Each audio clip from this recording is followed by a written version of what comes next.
Buenas noches, chicos, y Carla, creo que Carla es nuestra única estudiante. Eh, bueno, buenas noches, espero que hayan tenido una gran semana. Ahora nos toca, ¿cierto?, seguir con el curso de Información Geoespacial Minera. Estamos todavía en la unidad uno, pero vamos a ver este día, ¿cierto? Vamos a continuar con el curso en la misma unidad uno, pero viendo y profundizando algunos temas, como por ejemplo los sistemas de referencia, las proyecciones, ¿cierto? Vamos a profundizar también un poquito más en lo que es precisión y exactitud, porque eso es tremendamente relevante. ¿Ya? Para comenzar, denme un segundo, por favor, que voy a prender la presentación también en otra pantalla que tengo, la veo más grande. ¿Ya? Entonces, ¿qué vimos la clase pasada, cierto? Vimos lo que es la información geoespacial, ¿cierto? Dijimos que son datos que describen ubicación, forma y características del territorio, siempre vinculados a un elemento geométrico, ¿cierto? Principalmente, ¿ah? Porque después más adelante vamos a ver que también hay elementos raster, ya que son imágenes. ¿Ya? Pero principalmente están vinculados a elementos geométricos. En un principio, siempre, ¿cierto? Cuando era más fácil, cuando era más difícil manejar información raster, porque la información raster es de un volumen importante y difícil de manejar, ¿cierto? Al principio se manejaban estas geometrías, ¿ya? También para ver la potencialidad de lo que hacen los software G, ¿cierto? Con la información y con los atributos, ¿cierto? Vimos el caso del CERVEL, eh, donde el CERVEL lo que hizo fue reorganizar los locales de votación con capas de datos que redujo la distancia promedio de traslado, ¿cierto?, de los votantes de 2.400 metros a 1.200 metros, ¿cierto? Y eso yo les explicaba que eso generó que no se formara congestión vehicular, ¿cierto? Que ese día domingo de votación fuera un día bien amable, que uno sale a caminar al local, vuelve tranquilo, ¿cierto? Y no se armaban estos tacos gigantescos que se hacían antes, ¿ya? Vimos que en minería, ¿cierto? Cada dato tiene un atributo, tipo de material, equipo, toneladas, pendiente, origen, destino y un montón de información más, ¿cierto? De atributos que van a depender del área específica que está tratando la información.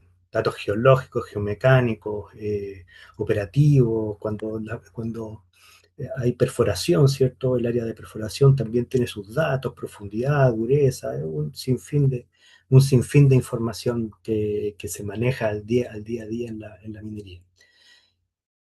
Vimos así muy sucintamente cuáles eran los sistemas de referencia. Hoy lo vamos a profundizar y vamos a tratar de establecer, ¿cierto? Yo voy a tratar de explicarles lo mejor posible por qué es tan importante conocer de eso, ¿ya? Después vimos algunas herramientas SIG, ¿cierto? Vimos también equipos que sirven para capturar los datos de posición, ¿ya? Y finalmente también bien superficialmente vimos lo que es la precisión y la exactitud. Y hoy día lo mismo, pretendo explicárselos más profundamente y ojalá me puedan entender. Si no me entienden, me consultan, ¿ya? Por favor. Entonces, ¿cierto? Dijimos que el vocabulario básico del espacio minero, ¿cierto? Es la geometría, donde los elementos, ¿cierto? Están ubicados, ¿cierto? Esos elementos tienen atributos. En el caso, por ejemplo, aquí estamos viendo un camión, ¿cierto? Un camión de extracción de superficie, ¿cierto? Los atributos cuáles pueden ser, que el tipo de equipo que es, el modelo, ¿cierto? Ahí estamos hablando de un Caterpillar 793F, el material que transporta, la carga total que transporta, el destino, el origen y el destino, son datos tremendamente relevantes, ¿cierto? Por ejemplo, ahí tenemos el neumático que también está monitoreado a través de un sensor que también lo vamos a ver en el curso, que es el sensor MEMS.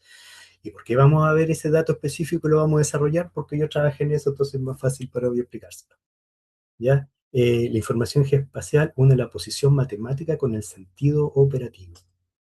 ¿Ya? ¿Qué es lo que vamos a ver hoy día, por lo tanto? Los sistemas de referencia, la necesidad de un idioma matemático común, transformaciones entre sistemas de referencia y aplicaciones de minería, que la precisión no es exactitud, los errores que se cometen cuando uno está tomando mediciones, ¿cierto? Y vamos a hacer una síntesis y cierre del capítulo de hoy. Vamos con los sistemas de referencia entonces. Por qué son tan relevantes, ¿cierto? Porque nosotros necesitamos saber posición cuando se hace, cuando cualquier actividad productiva o prácticamente cualquier actividad productiva necesita tener posición. La minería, la agricultura, la construcción, sobre todo de caminos, ¿ya? Entonces, ¿qué es lo que ocurre? La Tierra, que se le denomina geoide, ese geoide representa el mundo físico que es irregular, que es lo que está aquí, ¿cierto? Denme un segundo que voy a ir avanzando las láminas también aquí al aire, donde tengo el pantalla. ¿Ya? Entonces, ¿cómo logramos posicionarnos dentro de este geoide que es un cuerpo irregular, ¿cierto? Entonces, ¿qué se hizo? ¿Qué pensaron los grandes matemáticos? Generaron un elipsoide, ¿cierto? Porque la Tierra finalmente se parece más a un elipsoide que a una esfera. Por lo tanto, definieron un elipsoide que se adaptara lo más posible a este geoide irregular, ¿cierto? Entonces la Tierra tiene una superficie curva, accidentada e irregular. Los planos, ¿y qué pasa? ¿Cómo nosotros vemos ese mundo irregular y curvo? Lo vemos en planos. Cuando trabajamos con los computadores, ¿cierto? Nosotros todo eso lo vemos en plano. Por lo tanto, esta esfericidad, esta curvatura, hay que llevarla de alguna forma a esa situación de poder visualizarla en un plano. Eh, entonces, este elipsoide, ¿cierto? Está dividido en 181 paralelos y 360 meridianos. Y esto está relacionado, por ejemplo, con el sistema horario. O sea, hay el sistema, el meridiano de Greenwich en Inglaterra, que pasa por Inglaterra, ¿cierto? Por una ciudad de Inglaterra, que creo que es Greenwich, es el meridiano cero y esa es la hora cero. Y de ahí es cuando parten las distintas zonas horarias, ¿cierto? Nosotros somos -3 horas, me parece, algo así. No recuerdo con exactitud ahora, pero también dice relación con eso. Y esos paralelos y meridianos, ¿cierto? No sé, ustedes deben haber escuchado en las películas cuando alguien dice, estamos 70 grados, 70 grados sur y 30 grados este, por ejemplo. Esa es una ubicación dentro del elipsoide.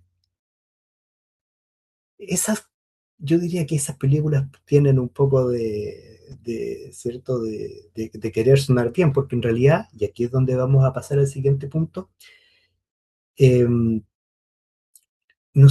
para nosotros es difícil entender una posición cuando nos dicen 70 grados norte, 30 grados sur, ¿cierto?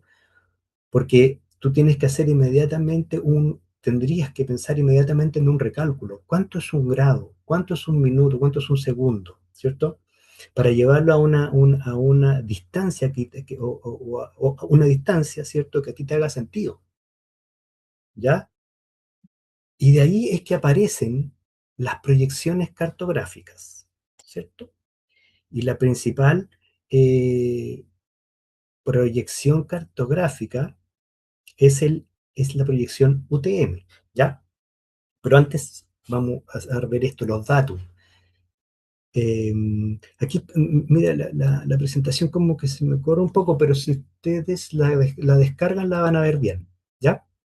Es el elipsoide, ¿cierto? Que es este modelo matemático que se trata de interpretar o de parecerse a la forma irregular a la Tierra, ¿cierto? Tiene que tener una ubicación. Eh, y, por ejemplo, el elipsoide que manejaba el sistema GPS, que es el WGS84, ¿ya? Perdón, ese es el datum. Este elipsoide, ¿cierto? Tiene que tener una ubicación. Y en el caso del GPS ocupa el WGS84 como datum. El datum es la posición, dónde está ubicado el centro del elipsoide en la Tierra. En el caso del WGS84, el centro del elipsoide coincide con el centro gravitacional de la Tierra, ¿cierto? Es geocéntrico, así se llama. Este datum es geocéntrico. Entonces, este elipsoide, el centro de este elipsoide que intenta interpretar la Tierra, ¿cierto? Tiene origen geocéntrico, ¿ya? Luego, eh, hay que entender que el WG64, ese datum, es a nivel mundial, ¿ya? Por lo tanto, ese elipsoide para que represente adecuadamente o de mejor forma la zona donde nosotros estamos, que es América del Sur, ¿cierto? Ocupa otro datum, ¿ya? O sea, ese, ese centro del elipsoide se desplaza. ¿Para qué? Para que el modelo matemático interprete mejor el hemisferio sur, específicamente América del Sur. Y ese datum se llama Sirgas, ¿ya? Ese es el datum que nosotros ocupamos en Chile, ¿ya? Vamos con la siguiente lámina. Y aquí ya empezamos con el tema de las proyecciones cartográficas, ¿cierto? Y como pueden ustedes ver, ¿cuál es la idea de la proyección cartográfica? Es hacerle sentido para nosotros este tema de la ubicación. Y aquí hay un muy buen ejemplo, que es esta naranjita, ¿cierto? Eh, ¿Qué ocurre? Que para poder representar adecuadamente la esfericidad de la Tierra es que se utilizan las proyecciones, ¿ya? Y la proyección UTM lo que hace es que divide la Tierra en 60 usos, que son cada uno de estos un uso, ¿ya? Cada esto es un uso, ¿ya? Y lo que hace es tratar de aplanarlo. Y por lo tanto, esa proyección, que se parece a un plano, porque no es igual a un plano, de ahí lo vamos a ver, em, ya se puede interpretar en metros, ¿ya? Entonces, la proyección UTM se mide en metros. 6 millones de metros, 6 millones de metros en el norte-sur, 300.000 metros en el este-oeste, ¿ya? Y por lo tanto, esa proyección cartográfica ya nos lleva a algo con más sentido para que nosotros lo podamos interpretar. Pero a pesar de que lo que intenta hacer es llevar esta felicidad a un plano, si ustedes, y aquí está muy bien ejemplificado, para que finalmente este gajo sea plano, va a tener que deformarse. Y por lo tanto la proyección cartográfica tiene deformaciones. En el meridiano central, ¿cierto? Que en el caso nuestro es el 19, no, no es el 19, es el 72 si no me equivoco. El uso es el 19, el uso 19 sur, o sea, este, en el caso nuestro, es el uso 19 sur, ¿ya? Y el meridiano central de ese uso, si ustedes se pueden fijar aquí, no tiene deformaciones, pero en la medida que yo me alejo de ese meridiano central, voy teniendo deformaciones. O sea, ¿qué quiere decir eso? Que la distancia finalmente no es la distancia, es una distancia eh, deformada, no es la distancia real, real, ¿ya? Sin embargo, esta proyección igual es muy útil. Y les pongo un ejemplo. ¿Por qué es tan importante pasar de lo geográfico, que son los 70 grados, 30 grados, ¿cierto? Pasar a metros. Y se los voy a contar a través de una experiencia. Allá por el año 2000, hace tiempo, a 2014, por ahí, ¿cierto? Nosotros en la empresa para la que yo trabajaba estábamos haciendo el replanteo de unos ductos, desde Quebrada Blanca hasta Iquique. Eran, no recuerdo la distancia, era mucha distancia y era en pleno desierto. Y hubo una camioneta de las brigadas que teníamos nosotros que se perdió, ¿ya? Se perdió en el desierto, porque no hay, hay pocos puntos de referencia. Y además esta camioneta se metió en un banco de arena y quedó atrapada, ¿ya? Entonces, imagínense si yo, ¿cierto? Usando un teléfono satelital, ¿cierto? Llamo y les digo, oye, estoy a los 70 grados, 31 minutos, 20 segundos de longitud, ¿cierto? Y los 30 grados de latitud. Alguien difícilmente va a poder interpretar esa información, ¿cierto? Difícilmente va a poder conocer o poder interpretar la distancia de la que él se encuentra a esa camioneta que está enterrada y perdida. Por eso es tan importante la proyección cartográfica, porque si yo le digo estoy en los 6 millones de metros, en los 300.000 millones de metros, ¿cierto? Él con un GPS navegador tú puedes decir, ah, yo estoy ubicado aquí, por lo tanto la distancia que tengo que recorrer es tal, ¿cierto?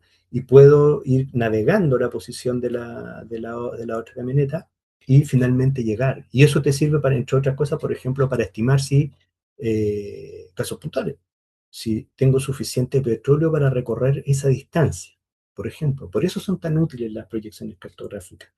Eh, en la construcción de las carreteras, como les comentaba el otro día. O sea, es distinto decir, oye, voy a construir una carretera de los 70 grados a los 71 grados, que voy a construir una carretera desde los 6 millones de metros a los 6 millones 100 mil metros, por dar un ejemplo. ¿Ya? Eso permite establecer ciertos criterios, hacer una preingeniería, ¿cierto? Una ingeniería básica de qué va a significar hacerlo. Por eso son tan importantes las proyecciones cartográficas. ¿Ya? Bueno, la camioneta que estaba perdida, por supuesto, era yo, si no, no me acordaría del ejemplo. Bueno, ahora con esa proyección cartográfica, ¿cierto? Lo que les explicaba, tiene una deformación. Entonces, si yo tengo un rajo, tengo una mina subterránea, esa deformación no me sirve, ¿cierto? Porque yo necesito distancias reales. O sea, imagínense un camión autónomo eh, eh, de, eh, navegando a través de una proyección que tiene deformaciones. Es una fuente de riesgo, por supuesto. Y de aquí es que surgen los sistemas locales de referencia. Yo les explicaba anteriormente, ¿cierto? En la clase anterior, que esos sistemas locales de referencia primero nacen por una necesidad de hardware, ¿cierto? Ustedes tienen que entender que hace 40 años atrás, los computadores tú les metías 100 millones de metros, 300.000 metros, ¿cierto? Ocupaban memoria y ocupaban recursos. Hoy en día da lo mismo porque los software son súper potentes, pero en esos tiempos generaba un problema, ¿ya? Pero además, eh, yo lo que necesito hacer es trabajar en un sistema que no tenga deformaciones. Y ahí es cuando surgen los sistemas locales de referencia. Eh, ¿Cuál es el propósito de esos sistemas locales? ¿Cierto? Se crean para ajustarse con máxima precisión a la topografía y condiciones operativas del yacimiento. Estamos hablando de minería. Por supuesto, esto aplica eh, a muchas cosas más, ¿ya? Muchas áreas más. Eh, ¿Qué es lo que hace? Tiene coordenadas planas. A diferencia de los sistemas globales que usan la curvatura de la Tierra, los sistemas locales o de faena asumen que el terreno es plano a la escala del proyecto. ¿Ya? Es plano. O sea, las distancias son reales. Si yo voy y mido con una wincha, esa distancia es real. Una wincha es poquito, pero si mido una distancia considerable de 1 kilómetro a través de una estación total, por ejemplo, con distanciómetro láser, si yo mido 1 kilómetro y lo pudiera verificar, eso es 1 kilómetro, por supuesto, incluyendo el error del equipo, ¿ya? Con la precisión del equipo. Eh, entonces, ¿cuál es el proceso de transformación? ¿Ya? Los sistemas locales actúan como un ajuste final. La información capturada globalmente, ya sea en WGS84 SIRGAS, debe ser transformada mediante parámetros matemáticos al marco operativo local de la mina, para asegurar que todos los datos, ¿cierto?, coincidan exactamente. ¿Qué podemos concluir? Que los sistemas locales no usan grados, son una evolución de la lógica de coordenadas planas, como las UTM, ¿cierto?, pero ajustadas y calibradas específicamente para los puntos de controles físicos en la faena minera. De hecho, en muchas minas los equipos de medición se configuran para registrar datos directamente en el sistema local, ¿ya? ¿Cómo es eso? Que a través, por ejemplo, yo les mencionaba que el equipo, para mi gusto, a mi forma de ver, el equipo más revolucionario que se inventó fue, o el instrumento más revolucionario que se inventó y que ha tenido más influencia en la vida cotidiana incluso, es el GPS, ¿cierto? El GNSS, porque recuerden, GPS es la constelación no norteamericana, la constelación de Estados Unidos. GNSS ya considera todas las constelaciones. ¿Ya? Les explicaba, ¿cierto? El GNSS, el invento más, para mi gusto, revolucionario en términos para obtener eh, posiciones, ¿cierto? Eh, y esos GPS que lo ocupan los topógrafos que están en la mina, ¿cierto? Lo ocupan los equipos autónomos, lo ocupan los equipos que tienen conductor, ¿cierto? Lo ocupan las perforadoras, lo ocupan sensores que están puestos en la mina, tienen una ubicación, ¿cierto? Que habitualmente se les da con el GPS o el GNSS, ¿ya? Entonces, estos equipos tienen la capacidad de hacer esta transformación de manera interna.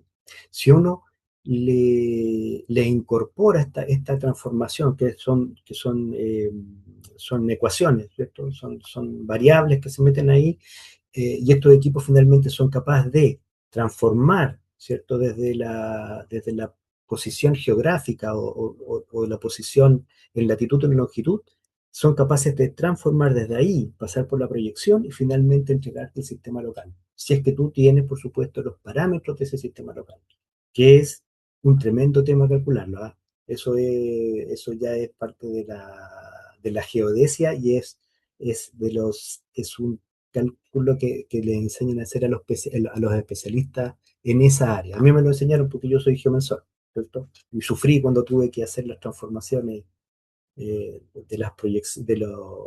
los sistemas de referencia globales, ¿cierto? De las proyecciones OTM y los sistemas locales. Esto es todo un tema que no es parte de este curso, así que no se preocupen. Lo importante sí es entenderlo, entender por qué eh, cómo es la transformación, cómo tengo una posición global, ¿cierto? Pasa por la proyección para entenderla en metros y finalmente cómo llego al sistema local, ¿ya? Que debe ser preciso, que debe representar las distancias, sobre todo de forma correcta. Vamos con la siguiente lámina. Y aquí también entra un concepto que también es bien crítico, ¿cierto? Y que también hay que tratar de entenderlo, porque, eh, porque, porque tiene que ver, cuando uno levanta información geoespacial, tiene que ver con qué instrumento uno usa para tomar cierta información espacial específica. En no todos los casos voy a usar dron, ¿cierto? No porque tenga que levantar cualquier dato geoespacial voy a ocupar un dron, o voy a ocupar una estación total, o voy a ocupar un GPS. Depende de qué es lo que necesite hacer. Y también depende de qué nivel de precisión necesito, ¿cierto? Porque a mayor precisión o a mayor exactitud, mayor el costo del equipo, ¿ya? Por ejemplo, en el caso de los GNSS, que vamos a hablar harto de los GNSS porque a mí me interesa que lo consideren, ¿cierto? Lo intenten interiorizar. En el caso de los GNSS, ¿cierto? Ustedes saben que su teléfono tiene un GPS, ¿ya? Su teléfono, ustedes pueden bajar aplicaciones, ¿cierto? De GPS y su teléfono les va a entregar coordenadas. ¿Ya? Antiguamente se usaban navegadores GPS porque los teléfonos no estaban tan avanzados. Hoy en día hay aplicativos que te muestran que funcionan como un navegador. ¿Ya? Entonces, ese equipo, que es tu teléfono, que puede costarte unos 150.000 pesos y el equipo viene con un GPS, ¿cierto? Y vale 150.000 pesos, con todo además de las particularidades del teléfono. Pero si tú quieres aumentar, perdón, y la precisión de ese teléfono es de 3 metros, entre 3 y 10 metros, ¿ya? Entonces, si yo quiero replantear un camino, ¿cierto? Si yo quiero hacer un levantamiento de un camino para que la gente de servicios minas, por ejemplo, corrija el camino, lo arregle, mi teléfono no me sirve, porque tiene 3 a 10 metros de error, en horizontal y en vertical, entonces eso no sirve. ¿Qué necesito? Necesito hacer un levantamiento a través de un equipo mucho más preciso. Otro GPS, pero un GPS geodésico, ¿ya? Ese GPS geodésico, que después vamos a detallar un poquito más cómo funciona, es capaz de llegar en tiempo real también a precisiones de 2 centímetros, ¿ya? Entonces pasé de los 3 a 10 metros hasta los 2 a 5 centímetros, ¿ya? Pero el costo de eso, pasamos de los 150.000 pesos a 2,5 millones los equipos más económicos, 3 millones los equipos más económicos. Los equipos que se usan en minería habitualmente son equipos mucho más robustos de marca, por ejemplo, Trimble, que son, yo diría que los que más se usan. Ahí pasamos a hablar de 15 millones de pesos. Entonces, ejemplo, si alguien me llama, porque en el botadero tanto, ¿cierto? Hay una especie protegida, como por ejemplo puede ser el guanaco en el Perú, está en un botadero, necesito, eh, hay un proceso que efectivamente así se llama ahuyentamiento. Yo necesito mandar a gente, que habitualmente son veterinarios, a que los ahuyenten para que no corran riesgo de ser atropellados, por ejemplo. ¿Ya? Eh, y por ejemplo, yo los veo. ¿Necesito ir con un GPS que cuesta 20 millones de pesos a levantar la posición donde están los guanacos, esa familia de guanacos? No necesito eso. Lo puedo hacer con mi teléfono. ¿Cierto? Tomo la coordenada con mi teléfono, aviso, doy la coordenada para que la gente de los veterinarios puedan llegar, puedan ahuyentar. Entonces, esa diferencia, ¿cierto?, de precisión y exactitud, que es lo que vamos a ver ahora, es sumamente relevante tratar de entenderla, porque eso también nos va a permitir que cuando a ustedes les llegue algún requerimiento o les pregunten, ¿cierto?, sepan contestarlo, que es lo que yo esperaría, ¿cierto? Entonces vamos con esta parte de la precisión. La precisión no es exactitud. ¿Qué es la precisión? Se refiere al grado de consistencia entre varias mediciones, ¿ya? De un mismo punto indica cuánto se repiten los resultados entre sus observaciones sucesivas. Por ejemplo, alta precisión. Fíjense, ahí hay varias mediciones. Supongamos que aquí hay un señor, esto no sé cómo se llama el deporte donde disparan la flecha, ¿cierto? Este señor es altamente preciso, ¿ya? Eh, y es altamente exacto porque está muy cercano al valor real. Aquí se ve claramente, ¿cierto? Eh, La precisión es instrumental, se refiere a la capacidad del equipo de repetir resultados consistentes entre mediciones sucesivas. Un equipo puede ser muy preciso al marcar siempre el mismo punto, pero estar sistemáticamente alejado de la realidad. El ejemplo del GPS que yo les explicaba, el GPS del teléfono, 3 a 10 metros de error. Si ustedes van a medir, probablemente siempre les va a entregar la misma precisión en el momento. 5 metros, 5 metros. Siempre voy a medir 5 metros, ¿cierto? Y si hago después un conteo de esos 5 metros, va a ser bastante preciso, pero muy inexacto, porque de la posición real estoy desplazado 5 metros. Ahora, inexacto dependiendo de qué es lo que quiero hacer. ¿Ya? Eso también hay que tenerlo en cuenta. ¿Qué es la exactitud? Expresa qué tan cerca está una medición del valor real o verdadero de la posición, en este caso. Alta exactitud. Mire, está súper bien. Este señor ganó el campeonato ahí, se ganó la medalla de oro cuando estaba disparando. Fíjense, en este caso es altamente preciso, pero poco exacto, como por ejemplo el GPS, ¿cierto?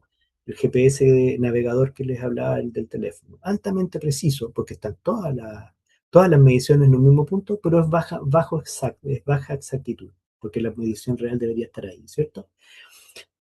Ahora, aquí, este caso de acá, hay una baja precisión porque las mediciones están dispersas, ¿cierto? Pero hay una alta exactitud, uno podría decir que sí, porque se acercan, tal vez no tan alta, pero se acercan al valor real. Y aquí, bueno, este es el señor que perdió, porque no es ni exacto ni preciso, ¿cierto? Disparó para cualquier lado. ¿Ya? Ahora, tema relevante, la exactitud no es solamente instrumental, no porque yo lleve el GPS, el mejor GPS, el Trimble, como les decía, no porque yo lo lleve simplemente voy a ser altamente exacto. Eso no es así, porque también depende del método. ¿Ya? Del procedimiento. Tiene que haber un procedimiento, ¿cierto?, que a mí me diga cómo medir correctamente. Y ese procedimiento, por ejemplo, debería decir que tengo que usar el sistema local MINA o sí, el sistema local de posición.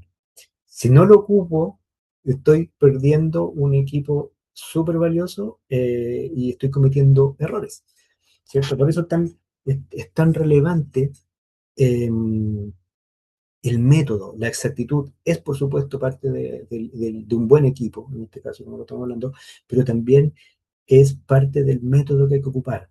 Y ese método habitualmente son los procedimientos de trabajo, ¿ya?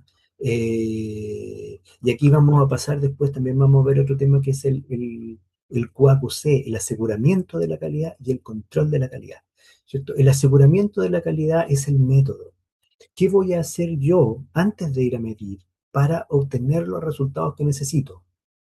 ¿Cómo me voy a asegurar que voy a hacer eso? Por ejemplo, eh, si necesito ir a medir la pendiente de una rampa, ¿cierto? Tanto, bueno, estamos hablando de GNSS, superficie.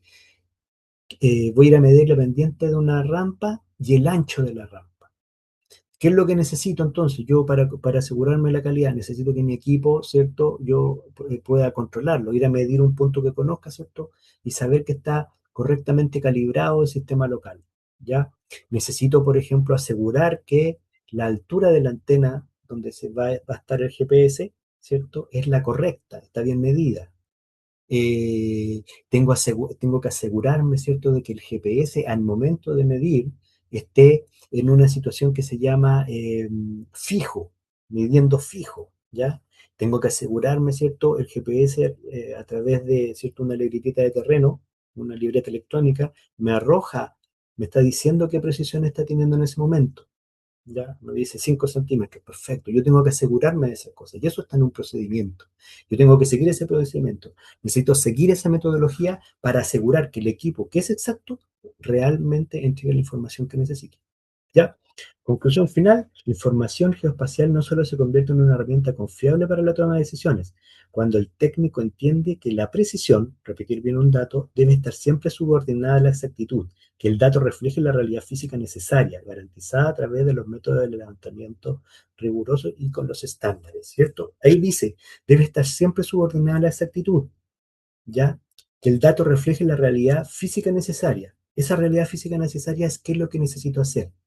Si necesito ir a ubicar, ¿cierto?, esta familia de guanacos que yo le decía, la precisión que requiero no es 5 centímetros, no necesito 5 centímetros, necesito los 3 10 metros también, ¿ya?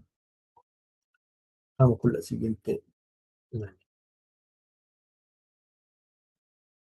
¿Ya? Y bueno, hablamos, ¿cierto?, de que la precisión no es exactitud, y ahora vamos a hablar un poquito de, de los errores, ¿ya? ¿Cuáles son los errores? Por eso les hablaba les decía eh, que la exactitud, que una buena medición dependen también del método, ¿ya? Y aquí vamos a ver algunos errores que nos llevan a que esa exactitud no se cumpla.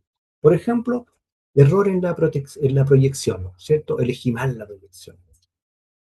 ¿Ya? Elegí mal cuando salí con mi equipo, con mi GNSS, ¿cierto? Calibré, hice las configuraciones en la libreta electrónica y seteé mal la proyección. La puse mal, listo. Primer error, un error matemático. eh, Hay un error asociado al instrumento, todos los instrumentos, cualquiera que sea, cualquiera, y no solamente del área de la información geoespacial, un termómetro, una pesa, una cinta métrica, una wincha, ¿cierto? Todos tienen un cierto error. Los buenos equipos lo señalan, indican cuál es ese error, ¿cierto? Eh, Hay otros que no, pero los buenos equipos señalan, indican cuál es ese error, ¿ya? Después hay un error típico eh, que, que se repite mucho, que es el error humano, ¿cierto? Cuando, por ejemplo, nosotros medimos mal o también cuando seteamos mal las calibraciones, cuando medimos mal la altura de la antena, etcétera, ¿ya? Después hay un error, por ejemplo, hay errores sistemáticos que se repiten constantemente. Más se me ocurre como ejemplo para que lo entiendan es cuando por ejemplo, yo tengo una pesa en la casa. En la casa tengo una pesa, ¿cierto? Y esas pesas se descalibran y en realidad uno no sabe cuánto se descalibran, ¿cierto? Pero voy y me peso todos los días y peso 68 kilos. Y estoy feliz. 68, al otro día 69, 67, 67 y medio, 68 y medio, ando por ahí. Entonces estoy feliz porque estoy pesando 68 kilos. Voy al doctor, que tiene una báscula, ¿cierto? Que debería estar calibrada, ¿cierto? Y resulta que estoy pesando 76. ¿Ya? Entonces ya se me quita un poco la alegría y resulta que puedo concluir que pesa tiene un error sistemático de alrededor de 8 kilos. Entonces yo cada vez que me pese de nuevo debo sumarle 8 kilos a mi pesa. Eso es un error sistemático. Otro error que se me ocurre, que ha pasado, ¿ah? Que ha pasado. Eh, por ejemplo, estamos midiendo con una cinta métrica, una winch, y resulta que no nos dimos cuenta que estaba cortada y alguien la arregló. Entonces medimos y resulta que alguien previamente para solucionar el problema la dejó iniciando en el metro y nosotros no nos dimos cuenta. ¿Qué estamos haciendo con eso? Que cada vez que medimos estamos midiendo un metro de menos. Y eso es sistemático, porque cada vez que mido un metro menos, un metro menos, un metro menos, un metro menos, ¿cierto? Y por lo tanto, estoy cometiendo un error. Ahora, la gracia de los errores sistemáticos es que si yo alcanzo a darme cuenta, puedo corregirlos, porque siempre es la misma magnitud. En este caso, el metro, los 8 kilos de la báscula, puedo corregirlo. ¿Ya? Si me percato. O, por ejemplo, si me percaté antes, yo voy corrigiéndolo de inmediato. Por ejemplo, en la wincha, me percaté efectivamente que parte en el metro y no en el cero. Entonces, cada vez que mido, voy corrigiendo. ¿Ya? ¿Qué pasa con los errores? Se acumulan. Y esta acumulación no tiene no es lineal. Eh, Tal vez lineal no es la mejor palabra. No tiene solamente una dirección, no es sistemático. El error acumulativo es aleatorio, esa es la palabra, es aleatorio, puede estar en cualquier dirección, ¿cierto? Si nos acordamos del, de la lámina anterior, ¿cierto? De esta, puede estar en cualquier dirección, no lo sabemos, no tenemos cómo, no tenemos cómo abordarlo, porque si pudiéramos abordarlo, si fuera del tipo sistemático, ¿cierto? Podríamos corregirlo, sería más o menos sencillo, pero como les digo, no es así. Y por lo tanto, eh, ese error acumulativo, que es finalmente desconocido, depende del control de todos estos errores previos. Depende de que yo sea capaz de controlar estos errores. ¿Cómo lo hago? A través de los métodos, ¿cierto? De los procedimientos, del aseguramiento de la calidad. Por ejemplo, yo puedo hacer un checklist, ¿cierto? Una lista de verificación en que antes de salir a campo, a terreno, ¿cierto? Yo configuro mi equipo GNSS, por ejemplo, lo configuro en la proyección correcta. ¿Qué más puedo hacer? Puedo ir y verificar en un punto conocido, medir un punto que ya conozco. Listo, está perfecto, me sale bien.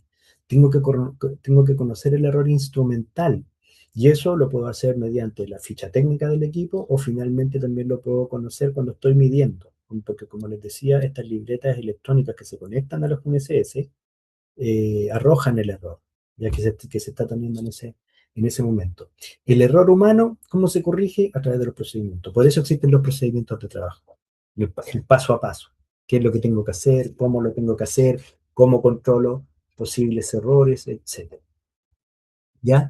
Y los errores sistemáticos, la idea es que yo sepa que existen, ¿cierto? O que me alcance a dar cuenta que hay un error sistemático para que lo pueda corregir.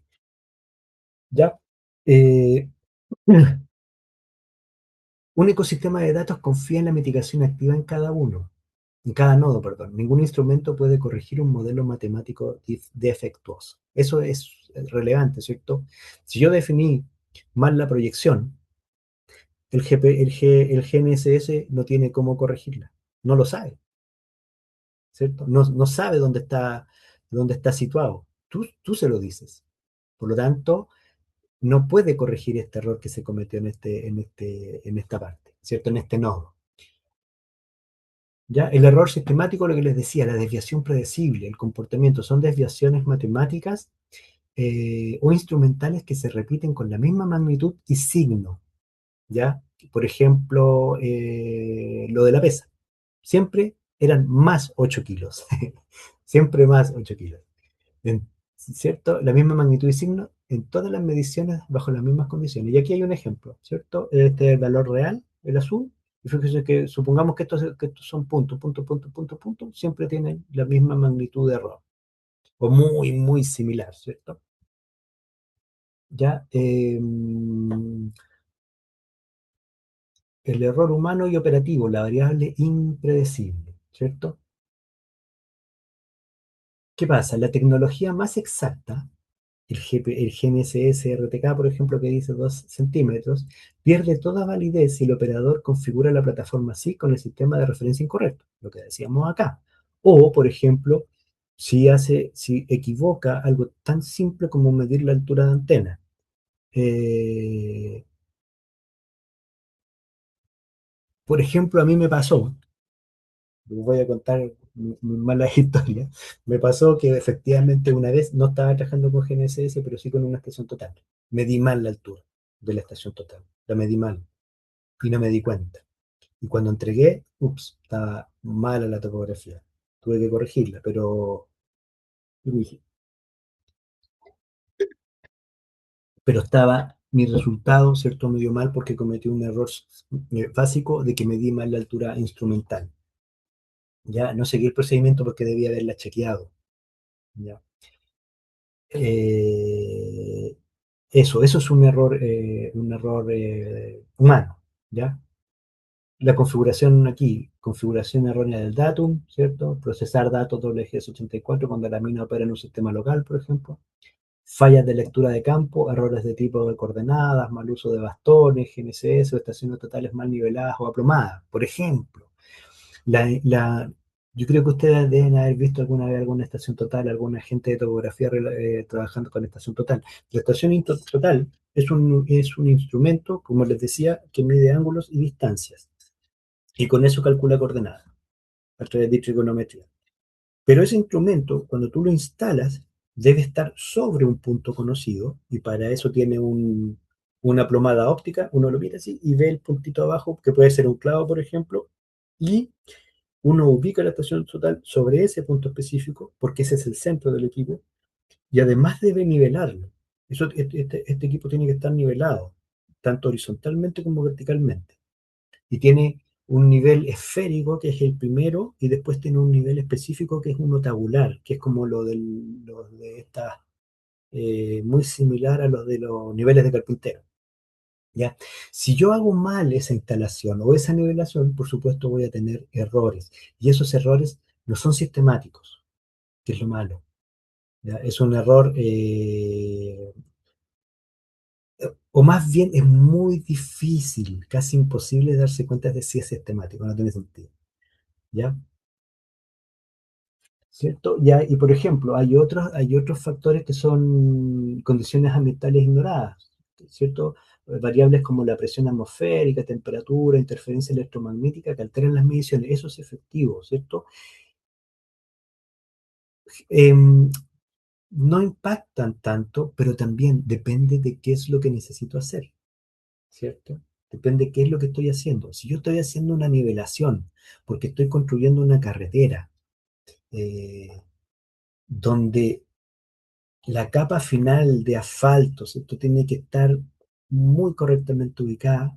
Cualquiera de estas condiciones puede afectarme. Los instrumentos topográficos, que son los que capturan la información geoespacial, uno puede ingresarle una corrección, puede ingresarle, perdón, no una corrección, sino que, por ejemplo, puedes ingresarle la temperatura ambiente. ¿Ya? Uno puede ingresarlo. Y el equipo inmediatamente es capaz de corregir la distancia que está tomando respecto de de esa temperatura que tú estás ingresando. ¿Ya? Y aquí lo que les hablaba acá, ¿cierto? El nodo 5, el error acumulativo, el efecto de la nieve. Las pequeñas diferencias, tolerancias y deformaciones en cada etapa del ciclo de vida del dato no se cancelan entre sí, ¿cierto? Se unen. Si uno tiene suerte, si uno tiene mucha suerte, esos errores que son aleatorios, que uno no sabe para dónde van, efectivamente podrían cancelarse, pero eso es solamente suerte. Habitualmente no pasa porque es muy difícil e imposible. ¿Ya? Entonces los errores se van acumulando, acumulando, hasta que pueden llegar a errores significativos si yo no soy capaz de controlarlos adecuadamente. ¿Ya? Por ejemplo, un error de proyección, pónganse ustedes que yo no ocupé el sistema local mina, ocupé la proyección. ¿Ya? Y resulta que esta proyección, como les decía, tiene deformaciones. Chuta.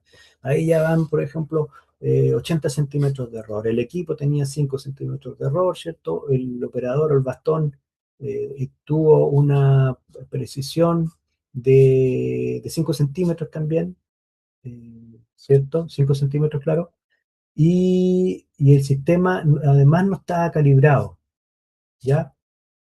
Eh, ya, perfecto. Entonces llego a un error, una magnitud importante. Por lo tanto, yo tengo que ir controlando estos errores. Y por eso para controlar esos errores yo hago el aseguramiento de la calidad, que habitualmente están en los procedimientos.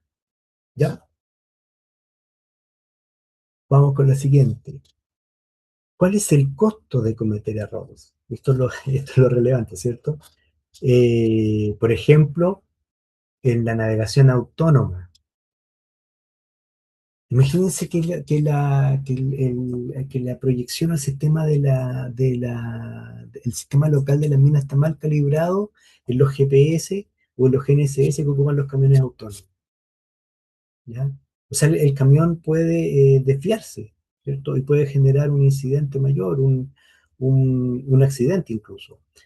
Eh, yo me tocó ver, no voy a decir la mina, me tocó ver, ¿cierto? Cuando estaban implementando la flota autónoma, eh, que se supone que el camión autónomo, además de tener una navegación muy precisa, de los 2 centímetros en GNSS, además tiene una serie de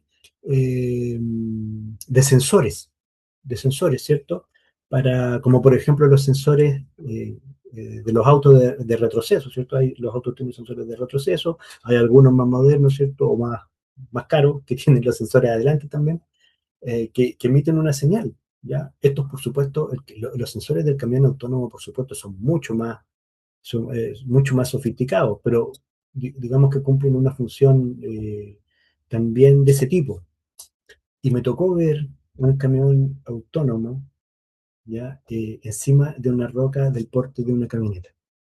O sea, no funcionó.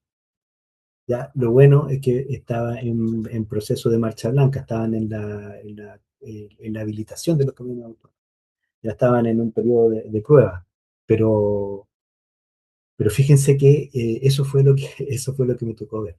¿Ya? Después, por ejemplo, la perforación subterránea. Ya el error acumulativo provoca que los frentes de perforación no se encuentren, perdiendo millones en desarrollo inútil. Por ejemplo, metro, ¿cierto? Metro. Yo he tenido compañeros, amigos que han trabajado en metro y me dicen, oye, mira, en la línea 7 me parece que fue, cuando se juntaron los túneles, se juntaron con 5 centímetros de error, o sea, nada, nada. ¿Ya?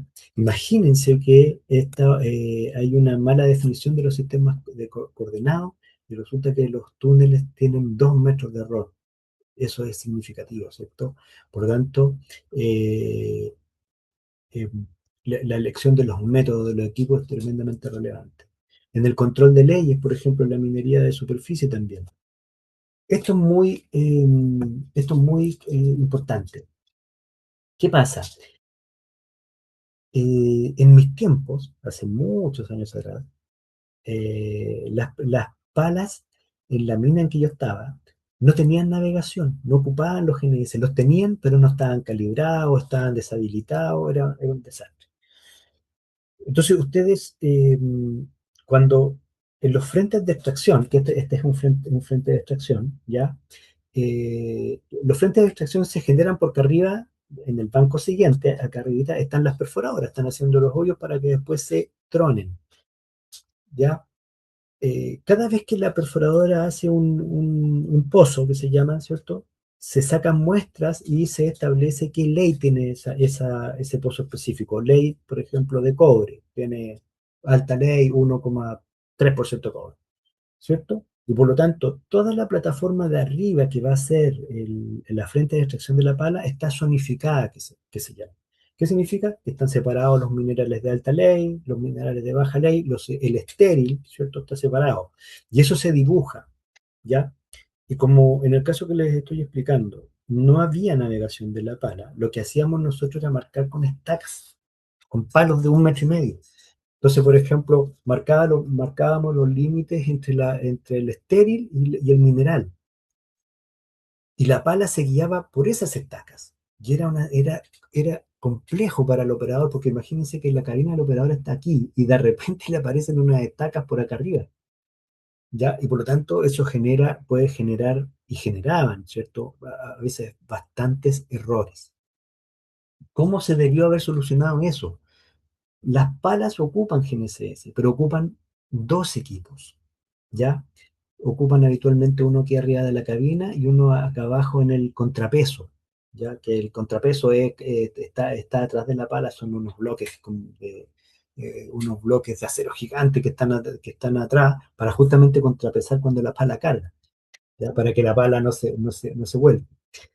Y esos equipos, ¿cierto? GNSS que tiene la pala, además deben calibrarse, se debe conocer la distancia que hay entre ellos, porque se debe conocer la distancia que hay entre ellos, se debe conocer el largo de este brazo de la pala, ¿cierto? Al balde. ¿Por qué? Porque se calibran, ¿ya? Y la pala está parametrizada en ese sentido. O sea, los GPS deben estar instalados en una posición y además se conoce el largo del brazo. Por lo tanto, a través de cálculos matemáticos, ¿cierto? De algunas ecuaciones se puede establecer la posición del balde. Y cuando el operador, ¿cierto? Tiene habilitado eso. Dentro de su cabina hay una pantalla, estos equipos son súper sofisticados, entonces tiene una pantalla donde le va mostrando la posición del balde y qué es lo que tiene al frente, en qué posición de esta zonificación que se le comparte, ¿cierto? La geología le comparte esa zonificación a través de polígonos, ¿cierto? Lo que hablábamos, información geoespacial, áreas, finalmente la zonificación se transforma en áreas que le llegan al operador de la pala y él puede saber dónde está cargando. Por lo tanto, mucho, muchísimo mejor que estar marcando con estacas como me tocó hacerlo a mí en varias ocasiones, ¿cierto? Ahora, si esa calibración está errada, imagínense, es como cargar con estacas y capaz que peor. ¿Cierto? Porque el palero puede ver que está posicionado en un estéril, o al revés, que está posicionado en una zona de mineral y resulta que en la realidad está posicionado en la zona de estéril. Y está mandando estéril a los chancadores, o sea, está mandando estéril al proceso de la mina, ¿ya? Esos son los costos de los errores, ¿ya? Y pasa, pasa, pasa. Por ejemplo, tengo otro ejemplo, yo les voy a hablar mucho de los errores de mi vida profesional porque creo que son importantes, así se aprende. En alguna ocasión, ¿cierto? Nosotros como topografía teníamos que marcar los pozos de precorte de los bancos, ¿ya? Y los precortes son pozos de 6 pulgadas, si no mal no recuerdo, esto fue hace mucho tiempo, ¿cierto? Son pozos de menor dimensión, de menor diámetro, donde se pone menos explosivo, pero la gracia que tienen es que cortan la roca y por lo tanto le dan el ángulo de talud a la cara del banco, en la minería de rajo, ¿ya? Entonces, esos pozos es ideal perforarlos de forma inclinada, porque los bancos, ¿cierto? No son de 90 grados, no son verticales, tienen cierta inclinación que va a depender de la mina, ¿cierto? Para que tengan sostenibilidad geomecánica, ¿ya? En este caso, me recuerdo que eran 70 grados. Entonces fuimos a marcar, pero no tuvimos la precaución de indicar que los pozos eran inclinados. Y la gente que tenía que hacer esas perforaciones también debería haber sabido que esos pozos eran inclinados. El tema es que se marcaron verticales, la perforadora marcó vertical eh, y había tronadura ese mismo día a las 2 de la tarde, ¿sí? Entonces teníamos un tremendo problema porque la tronadura no se iba a poder hacer. Y teníamos mi área, y yo era jefe de esa brigada de topografía, estábamos metidos en un tremendo problema porque íbamos a detener una tronadura, que es la alimentación de la pala. Eso no puede ocurrir. Entonces me tocó llamar ahí al jefe de perforación y decirle lo que había ocurrido. Y me dijo, oh, finalmente éramos buenos amigos y en realidad teníamos nosotros un buen desempeño. Entonces taparon los hoyos y los hicieron nuevamente inclinados y nadie se enteró. ¿Ya? Pero esos son los costos de cometer errores, ¿cierto? El costo de no seguir los métodos, los procedimientos, ¿ya? De no asegurarse de la calidad. Vamos con la siguiente. Un momento de reflexión para ir terminando. ¿Qué pasa si distintas áreas de la mina usan sistemas de coordenadas diferentes sin coordinarlos? Los planos y modelos que quedan desalineados entre sí, o sea, no conversan, ¿cierto? El cálculo de volúmenes pendientes podría tener errores significativos. Los equipos autónomos podrían operar con datos incorrectos. Esto es gravísimo, ¿cierto? Un metro de error puede afectar una rampa, una perforación o un talude, ¿ya? Lo esencial de esta clase, entonces, los sistemas de coordenadas, ¿cierto? Los sistemas de referencia, pasamos por los sistemas globales, los sistemas, las proyecciones, ¿cierto? A nivel regional, a nivel de América del Sur, lo vimos, ¿cierto? Y los sistemas locales de faena, que son los que finalmente, con los que finalmente tenemos que trabajar, ¿ya? Después, transformar datos entre sistemas es obligatorio para que los GPS, los drones y cualquier instrumento y dato que se tome estén siempre en la misma zona, ¿cierto? El datum es el ancla del elipsoide, ¿cierto? ¿Se acuerdan el datum? Que decíamos que el WP84 es un datum geocéntrico, o sea, el centro del elipsoide coincide con el centro de gravedad de la Tierra. Ese datum ancla el elipsoide de la realidad física del planeta. Ya, en el caso, ¿cierto? También lo decíamos que en el caso de América del Sur, ese datum está un poco desplazado desplazado del centro de gravedad de la Tierra para ajustarse a la zona en que nosotros estamos, que es América del Sur, ¿cierto? La proyección UTM transforma la superficie curva en un plano, dividiendo el planeta en 60 zonas de 6 grados cada una. Chile y Perú operan en los usos 19 sur y 19, los 18 sur y 19 sur. ¿Se acuerdan? El tema de los gajos de las naranjas. ¿Ya? La precisión no es lo mismo que la exactitud. Un equipo puede repetir bien sus resultados, pero estar sistemáticamente alejado de la realidad del terreno. ¿Ya? Los errores espaciales, predicción instrumental, humano y acumulativo, pueden afectar rampas, perforaciones y equipos autónomos de faena. Ya les recuerdo que esta es la segunda clase, hay un cuestionario sumativo, tienen que hacer, no lo olviden, por favor. Vean ahí si pueden participar en los foros. Alguien ya participó en el foro, yo le escribí también en el foro, así que Jetrel, es que no recuerdo tu nombre exacto, medio complejo, pero Jetrel parece que fue el que participó en el foro, te lo agradezco. Ya, qué bueno que pudiste hacerlo. Ya. Y finalmente la próxima clase, ¿qué es lo que vamos a ver? Vamos a profundizar ya en los equipos, vamos a profundizar en el GNSS RTK, que a mí me interesa mucho que ese lo conozcan más que otros instrumentos topográficos que no son tan relevantes, ¿cierto? Si ustedes conociendo esto van a poder ahí aportar con información, con datos, o poder discutir, ¿cierto? Cuando estén en su puesto de trabajo. Vamos a ver la fotogrametría con drones, que es bueno, esto es importante también que puedan conocerlo al menos para que puedan también, si les toca, ahí lo vamos a ver, plantear soluciones, ¿cierto? Oye, tú podrías decir, oye, sí, ocupemos los drones, yo sé que pueden servir para lo que necesitamos. Vamos a ver qué es lo que es el LIDAR y vamos a empezar a hablar del QAQC de los datos. Ya el QAQC, el aseguramiento y control de la calidad. Esto, chicos, este concepto que debería ser la esencia, o nosotros tendríamos que tenerlo ahí en el ADN, yo diría de prácticamente cualquier profesión, siempre queda un poco ahí de lado por el tema de la premura de los trabajos, ¿cierto? Los trabajos a veces son tan exigentes, en la minería sobre todo se necesitan resultados tan rápidos, eh, tanta información que debe fluir permanentemente y sistemáticamente y apresuradamente muchas veces, ¿cierto? Nos impiden y nos hacen olvidar este concepto que es tan relevante. Si hay una cosa que a mí me interesa que ustedes puedan sacar de este curso es que siempre hay que preocuparse del aseguramiento y el control del calor.